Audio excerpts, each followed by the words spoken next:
ஊர்ல ரெண்டு நண்பர்கள் இருந்தாங்க. ஒருத்தர் சலவை தொழில் செய்றவர், இன்னொருத்தர் மண்பானை செய்யும் குயவர்.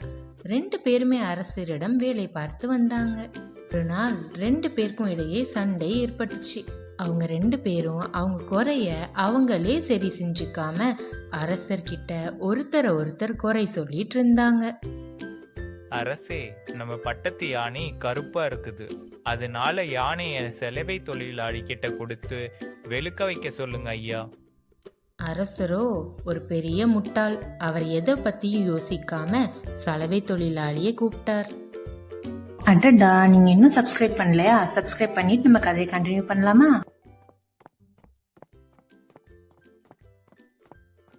நமது பட்டத்து யானை கருப்பாக இருக்கிறது. அதை நீ சலவை செஞ்சு விழுத்து தரணும் உத்தரவு போட்டார் அரசர்.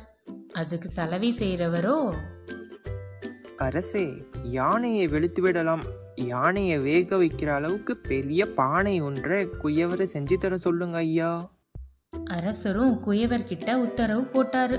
செஞ்சு தர சொல்லி ஆணையிட்டாரு. குயவரும் திருன்னு முழிச்சாரு. ரெண்டு பேரும் ஒருத்தர் சந்திச்சு, உன் மேல நானும் என் மேல நீயும் குறை சொல்லி மாட்டிக்கிட்டோம். இதனால நம்ம ரெண்டு பேருக்கும் தான் துன்பம். பழைய மாதிரியே நண்பர்கள் ஆனாங்க. ஒருவர் மீது ஒருவர் குறை கூறி வம்பில் மாட்டிக்கொண்டு விழிப்பதை விட ஒருவர் மீது மற்றொருவர் குறை கூறுவதை விட்டு அவரவர் குறையை அவரவர் திருத்திக் கொண்டு வாழ்வதுதான் சிறந்தது.